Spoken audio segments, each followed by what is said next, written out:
Monsieur le Président, Madame Macron, mon épouse et moi-même sommes ravis de vous accueillir au château de Windsor pour cette visite d'État, la première que je reçois ici depuis mon avènement au trône. I recall with such fond memories our visit to France in 2023, when you so graciously hosted us, Monsieur le Président. Much has happened in the meantime, and France and the United Kingdom have stood ever closer since then. At this crucial point in our shared histories, your visit is another occasion to celebrate our deep and enduring friendship. Indeed, these ties extend beyond friendship into family.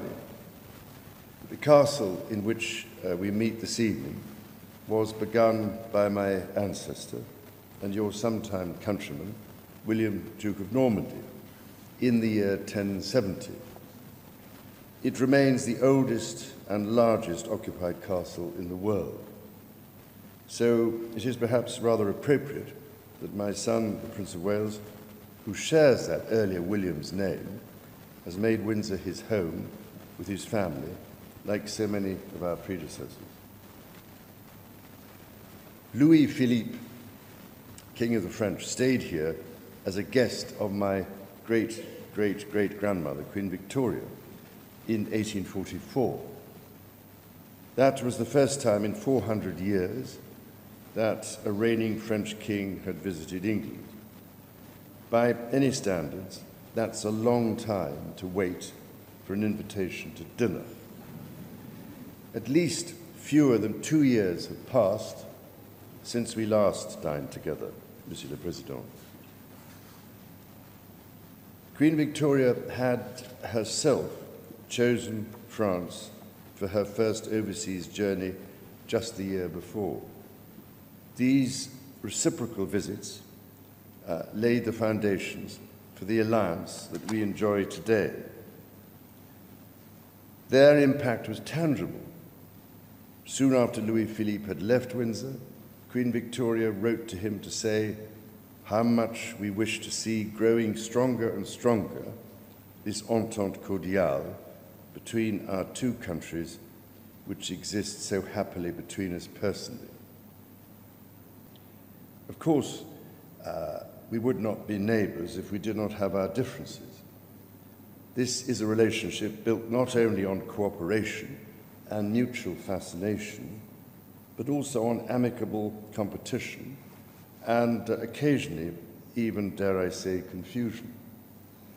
The indomitable Gaul, Asterix, himself, and no doubt many of his compatriots since, struggled to comprehend our beloved tasse de thé avec un nuage de lait, taken at precisely 5 o'clock in the afternoon, just as we find it impossible to bake a baguette quite as well as those your artisans make in France. Therefore, as we dine here in this ancient place, redolent with our shared history, allow me to propose a toast to France and to our new entente. An entente not only past and present, but for the future, and no longer just cordial, but now amical.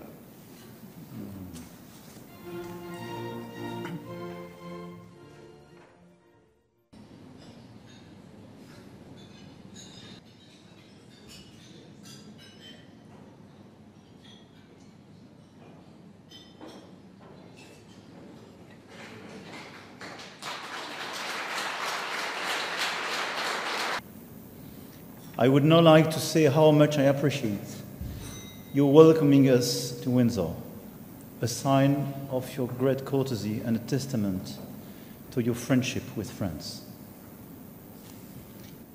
And when our museums talk to each other, when your poppies bloom among our bleuets, when Paddington travels to France and Asterix to Britain, when British humour and French irony converge, when our common sense and sensibility overcome our pride and prejudice, we are unstoppable.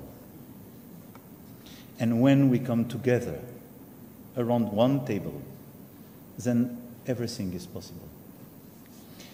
Churchill wrote in his notes, as he prepared food supplies for his troops, this wise political maxim: the stomach governs the world. Honor where honor is due. I would like to end my toast. First of all, Your Majesty, to say now, you created the Entente Amicale. And this Entente Amicale will be launched in Windsor in 2025. And we want to believe in this new era.